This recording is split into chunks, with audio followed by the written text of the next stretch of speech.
అంతఃపుర బాధ్యతలు చేపట్టడానికి నేను సిద్ధంగా ఉన్నాను షహించా.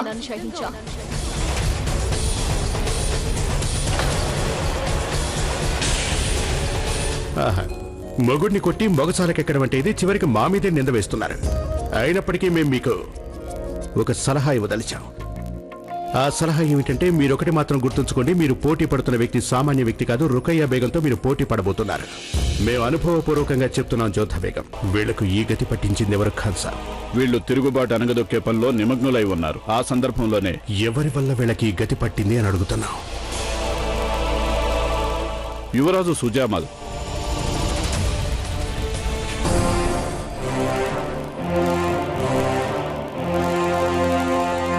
నాకు నిలువు నీడ లేకుండా పోయింది. అందుకని తమరి ఆశ్రయం కోరి వచ్చాను. హోషియార్, నీ మనసు గాయపడిందని నేను ఒప్పుకుంటున్నాను. కానీ యజమానురాలంటే తరచుగా ఇదే జరుగుతూనే ఉంటుంది. రుకయ్య బేగం నిన్ను కోపడిన మాట నిజమే కావచ్చు, కానీ ఆవేశంలో తరచుగా ఇది జరుగుతూనే ఉంటుంది. అంతేకాకుండా సేవకుడి విషయంలో ఇది పరిపాటి అయిపోయింది. చాలా సందిగ్ధ స్థితి ఇది హోషియార్. తప్పదు. ఇది ఉన్నంతకాలం మానవమానాలు జరుగుతూనే ఉంటాయి. మీరు కూడా మోతీబాయిని ఎంతగా ఇష్టపడతారో నేను కూడా అంతగా రుకయ్య బేగంని ఇష్టపడేవాడిని. కానీ ఆవిడ మాత్రం మీరు మోతీబాయిని హక్కును చేర్చుకున్నట్లుగా నన్ను ఎన్నడూ ఆవిడ హక్కును చేర్చుకోలేదు. ఆవిడ నన్ను ఎప్పుడూ తన కాలు జోడుగానే భావించింది. కావాలంటే తొడుక్కుని పారేసినట్లుగానే ఎప్పుడూ నన్ను ఆవిడ తక్కువగానే చూసింది. అలా అనకూడదు హోషియార్. అయినా నువ్వు చెప్పు, ఈ అంతఃపురంలో రుకయ్య బేగంకి ఎంతమంది చలికత్తలున్నారు? లేదు కదా. ఆవిడ గురించి నీకే బాగా తెలుసు. అందుకనే ఆవిడ తన కష్ట సుఖాలు మీతోనే పంచుకునేది. చివరికి ఇవాళ ఏదో కోపంతో మిమ్మల్ని కూడా పనిలోంచి తీసేసింది. దయచేసి మన్నించండి బేగం సాహిబా. నేను మిమ్మల్ని గమనిస్తూనే ఉన్నాను. మీరు కష్టంలో ఉన్న ప్రతి ఒక్కరికి మీ హృదయంలో ముఖ్యమైన స్థానం ఇస్తారు. నన్ను దయతో చూడమని మిమ్మల్ని వేడుకుంటున్నాను జోధా బేగం. నన్ను తిరస్కరించకండి. మీరు రాజపుత్ర వంశస్థులు. నాకు తెలిసినంత వరకు రాజపుత్రులు శరణ కోరి వచ్చిన వారికి వారు ఎలాంటి వారైనా సరే ఆశ్రయం వారు తప్పకే ఇస్తారట. ఇక నన్ను ఒక రాజపుత్ర వంశస్థురాల తిరస్కరించిందంటే అప్పుడు నాకు ఆత్మహత్య తప్ప వేరే గత్యంతరం ఉండదు జోధా బేగం. చావటం తప్ప నాకు వేరే మార్గం కనిపించడం లేదు. హోషియార్, కొంచెం ఆగు. నేను రుకయ్య బేగం వ్యవహారాల్లో జోక్యం చేసుకోదలుచుకోలేదు, కానీ నేను ఇలాంటి పరిస్థితుల్లో వదిలేయడం కూడా నా వల్ల కాదు. సరే, అయితే పరిస్థితులన్నీ చక్కబడే వరకు నేను నిన్ను నా సేవకుడిగా చేర్చుకుంటున్నాను. ఏం చేయాలో మీకు మోతి వివరిస్తుంది. మీరు కలకాలం వర్ధిల్లాలి జోధా బేగం. ఆ ఖుదా మీకు సకల సంతోషాలు ప్రసాదించాలి. మీలాంటి మంచి మనసు వలన అల్లా ఎప్పుడు చల్లగా చూడాలి జోధా బేగం. శుక్రియా. ఉంటాను జోధా బేగం.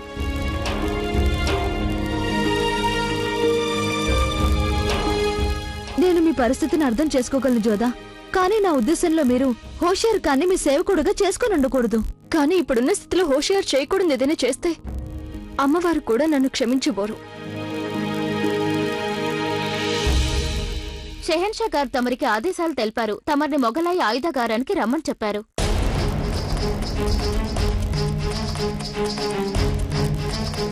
షహింషా నన్ను ఆయుధగారానికి ఎందుకు రమ్మన్నట్టు?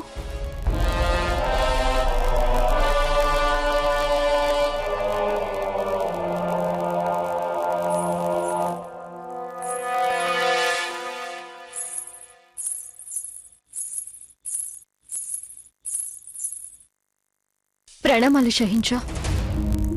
తమరు నన్ను రమ్మన్నారట. మీరు వెళ్ళండి.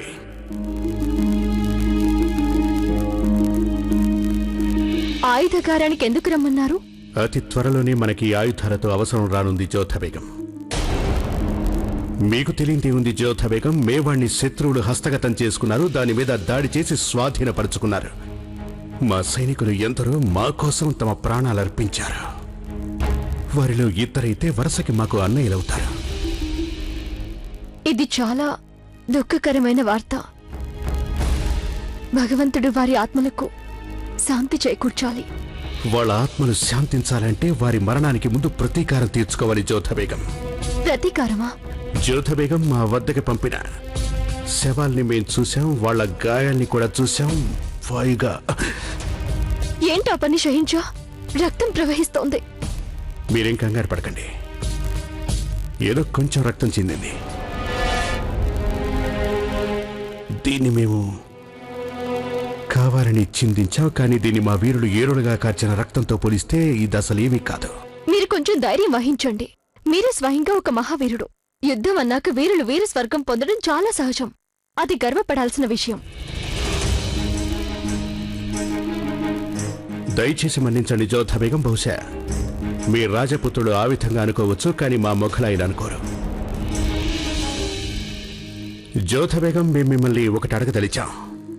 మీ రాజపుత్ర వంశస్థులు యుద్ధంలో ఎలా పోరాడతారు? రాజపుత్రులా?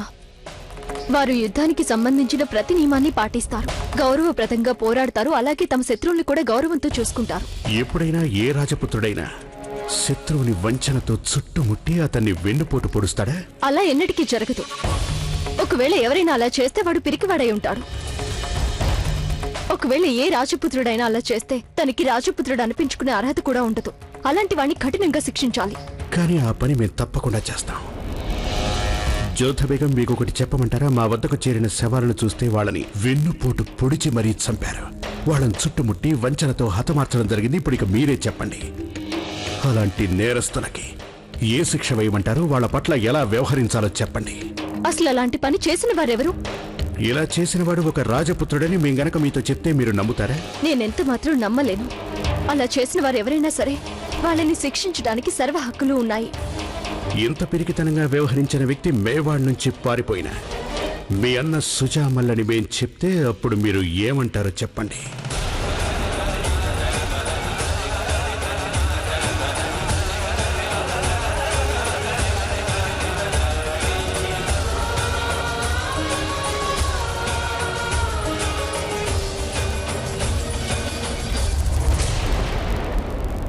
అదే గనక నిజమైతే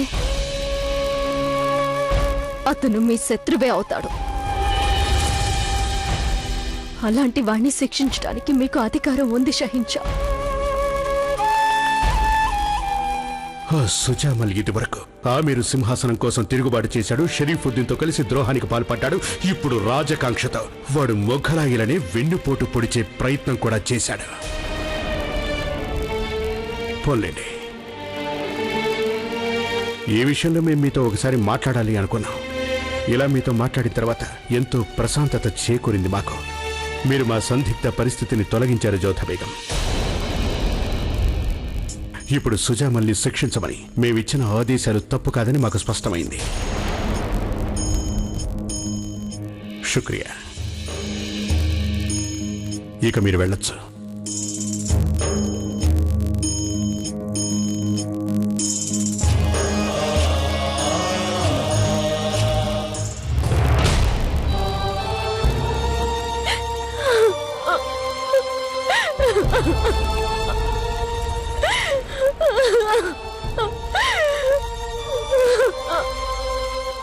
ఏమైంది జోధా?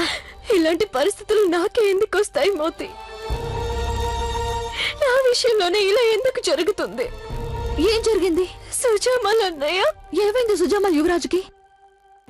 షహింజా గారు నన్ను రమ్మని చెప్పి ఏం చెప్పారంటే, మేవాడ్లో అన్నయ్య మరికొందరితో కోర్టుపై దాడి చేశాడట. అప్పుడు షహింజా గారి సన్నిహిత బంధువులు వీర స్వర్గం పొందారట. అందువల్ల షహింజా ప్రతీకారం తీర్చుకోదలిచారు. వారు సుజామల్ అన్నయ్యకి శిక్ష విధించాలనుకుంటున్నారు. నీకు తెలుసుగా మోతి, షహింజా శిక్ష విధించడం అంటే అర్థం ఏంటో? రక్తానికి బదులుగా రక్తం. ధైర్యంగా ఉండండి జోధా. షహింజా ప్రస్తుతం కోపంలో ఉన్నారు, కానీ వారు దయగలవారు. అందువల్ల వారి కోపం తగ్గిన తర్వాత మీరు అవకాశం చూసుకుని షహింజాకి సుజామల్ తరఫున క్షమాపణలు చెప్పండి. లేదు మోతి, షహింజా గారికి నచ్చ చెప్పడం సాధ్యం కాని పని. ఎందుకంటే వాళ్ళ దేహాలు చూస్తే వాళ్లపై వెనక వైపు నుంచి దాడి జరిగినట్టుగా ఉంది. అలా జరుగుండదు. రాజపుత్ర వంశస్థులు ఎన్నడూ వెనక నుంచి దాడి చేసేవారు కాదు. నేను కూడా అలాగే అనుకుంటున్నాను మోతి. రాజపుత్రి వంశస్థులు ఎన్నడూ వెన్నుపోటు పొడవపోరు. కానీ నేను ఒకవేళ షహింజాకి నచ్చ చెప్పడానికి మరీ ఎక్కువగా ప్రయత్నిస్తే అప్పుడు వారు నేను సుజామల అన్నయ్యని అనుచితంగా వెనకేసుకొస్తున్నాను అనుకుంటారు. అలాగే వారు నన్ను అడిగారు, ఎవరైనా వెనక వైపు నుంచి దాడి చేస్తే అలాంటి వారిని శిక్షించాలా లేదా అని. దానికి మీరేమన్నారు? ఏమనగలను మోతి, ఆయనకి ఎలా నచ్చ చెప్పను. శిక్షించకూడదని ఎలా అనగలను? ఎందుకంటే ఆయన మా అన్నయ్య గనక, నన్ను ఎంతో ఇష్టపడే సుజామల అన్నయ్య. అయితే మరొక నిజం కూడా ఉంది. యువరాజు సుజామల్ నాకు అన్నయ్య అయినా షహిన్షా గారు నన్ను కట్టుకున్న భర్త. అందువల్ల వారి నిర్ణయం సముచితంగానే ఉంది. వారి బేగంగా నేను షహిన్షా గారి నిర్ణయాన్ని వ్యతిరేకించలేను. ఇక ఇలా కూర్చుని ఏడవడం తప్ప నేను చేయగలిగింది ఏముంది మోతి? సుజామల అన్నయ్య ఏమో మొఘలై సామ్రాజ్యం పట్ల నేరస్తుడైపోయాడు. షహిన్షా గారు ఆయన కర్తవ్యాన్ని నిర్వర్తించక తప్పదు. సుజామల అన్నయ్యకి సద్బుద్ధిని ప్రసాదించమని ఆ దేవుణ్ణి వేడుకోవడం తప్ప ఇంకేమీ చేయలేను మోతి. నాన్నగారికి ముందు నుంచి అన్నయ్యతో శత్రుత్వం ఉంది. ఇప్పుడు షహిన్షాని కూడా అన్నయ్య తనకి శత్రువుని చేసేసుకున్నాడు. నేను నీకు ముందే చెప్పాను, నా అనుమతి లేనిదే దోపిడీలు దొంగతనాలు చేయొద్దన్నాను. అయినప్పటికీ ఇలా ఎందుకు జరిగింది? దయచేసి క్షమించండి హుజూర్. నేరం నాది కాదు, ఈ పొట్ట చేసిన నేరం. అదేంటంటే హుజూర్లాగే మాకు జీతాలవి ఎవరు ఇవ్వరుగా. ఈ పాడు పొట్టకి పొద్దున్నే లేవడంతోనే ఆకలి వేస్తుంది హుజూర్. ఆ నాణేలు వీడికిచ్చే. హుజూర్, మన ముఠాలో 200 మంది బందిపోట్లున్నారు. ఈ మొత్తం వాళ్ళకి ఏదో రుచికి కూడా చాలా హుజూర్.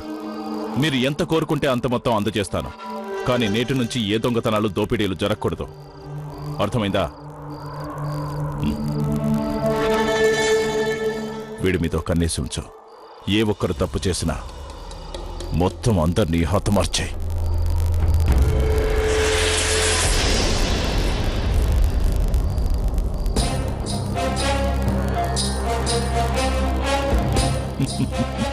నువ్వు ఈ నిర్మానుష్య అడవిలో ఏం చెయ్యాలని వచ్చావాదం?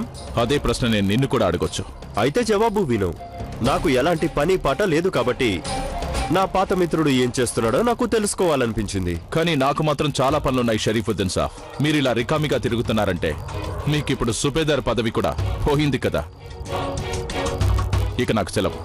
అల్విదా. అవును, అది ఎలాగో తప్పదు. కానీ ఈ మధ్య నేను మాల్వా సుబేదార్గా తొలగించేసి ఆ పదవి పీర్ మొహమ్మద్కి ఇచ్చేశారట, అవునా? ఓపిక, నా కోపంలో మాడి మసైపోతావు, జాగ్రత్త. నాకు భయంగా ఉంది హుజూర్, దయచేసి నా తప్పుని మన్నించండి.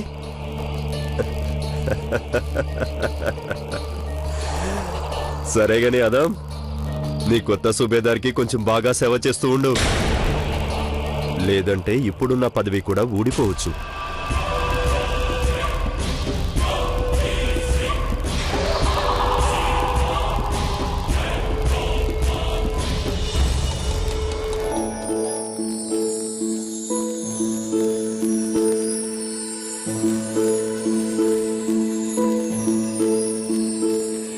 ఎందుకనో ఇవాళ బేగం సాహిబా సంతోషంగా ఉన్నట్టు లేరు. నేను వెంటనే బేగం సాహిబా గారిని కొంచెం ఆనందింపచేయడానికి ఏర్పాట్లు చేస్తాను.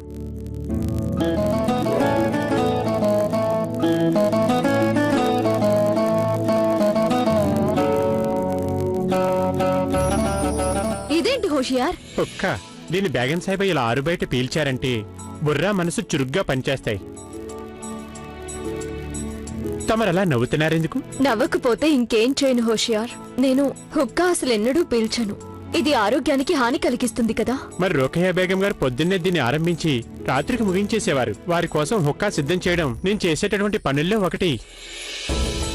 అందుకే ఆ పొగ పీల్చి పీల్చి రుక్కయ్య బేగం మనసు నల్లబడిపోయి ఉంటుంది. అంటే రోకయ్య బేగం ఈ హుక్కా పీల్చడం వల్ల అలా కఠినంగా మారిపోయారా?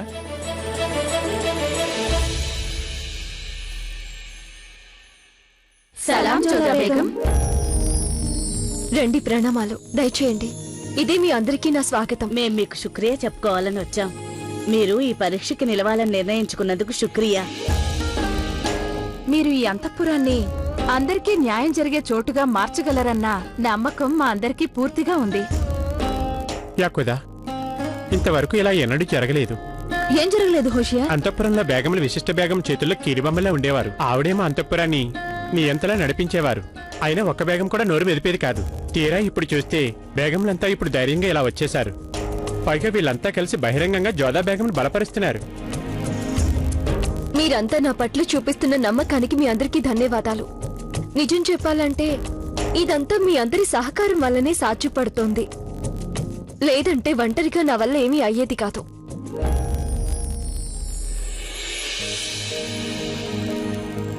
ఆదాబ్ షహన్షా.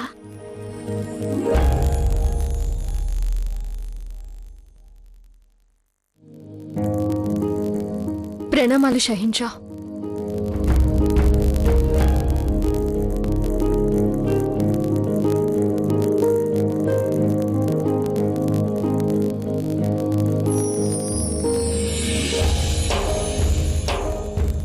మేం మిమ్మల్ని ఒకటి అడగదలిచాం జోధా బేగం. మేము ఎప్పుడు మీ ఎదుట పడినా మమ్మల్ని చూడగానే మీ పెదవుల మీద ఒక చిరునవ్వు కనిపిస్తూ ఉండేది మాకు. కానీ ఇవాళ అలాంటిదే కనిపించడం లేదేంటి? ఒకవేళ మీరు కానీ సుజామల విషయంలో మా ఆదేశాల కారణంగా మా మీద కోపంగా ఉన్నారా?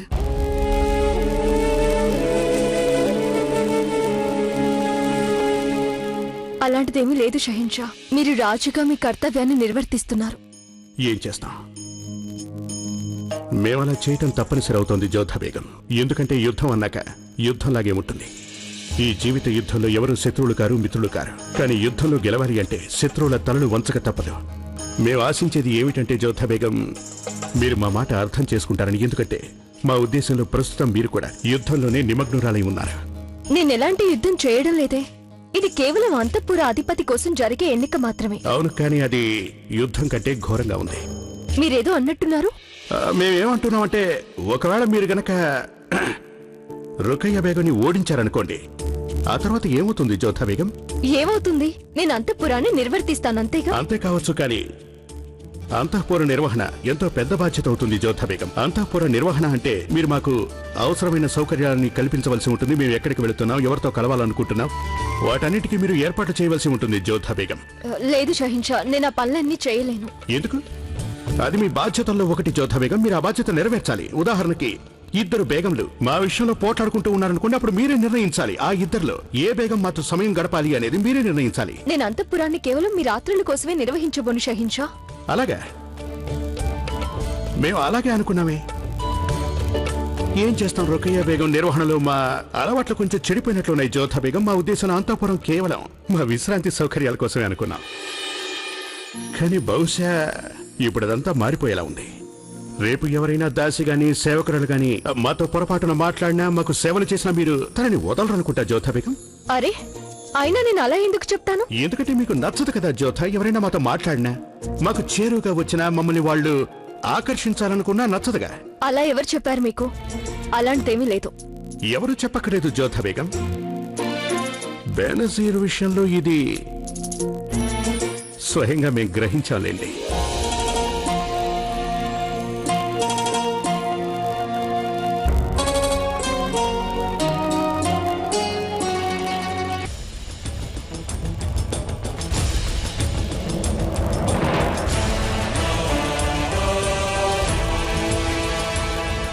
సైన్యం యుద్ధానికి సిద్ధంగా ఉంది షహన్షా. నువ్వు బందిపోట్ల విషయంలో చాలా సమర్థవంతంగా వ్యవహరించావు. అందుకని మేము చెప్పేది ఏంటంటే బాజ్ బహదూర్ మీద జరిగే యుద్ధంలో పీర్ మహమ్మద్కి నువ్వు నమ్మకస్తుడిగా తోడ్పడాలి. చిత్తం హుజూర్.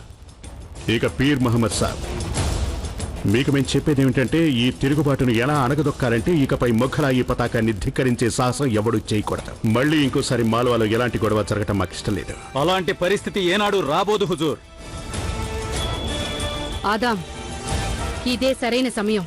పీర్ మహమ్మద్ కంటే నువ్వే ఎక్కువ సమర్థుడు అని నిరూపించుకోవడానికి. మాల్వా ఎప్పుడూ నీకే సొంతం. నా కోరిక ఏమిటంటే అది మళ్ళీ నీకు హస్తగతం కావాలనేది. ఈసారి మాల్వాలో జరిగే యుద్ధంలో నువ్వు నీకోసమే విజయం సాధించాలి. నాకు నమ్మకం ఉంది నువ్వు వీరుడిగా తిరిగొస్తావని. ఇదే నీకు నా వాగ్దానం అమిచా. మాల్వా తిరిగి నా కైవసం అవుతుంది. పీర్ మహమ్మద్ సాబ్, ఆదాం, యుద్ధానికి బయలుదేరండి. చిత్తం హుజూర్.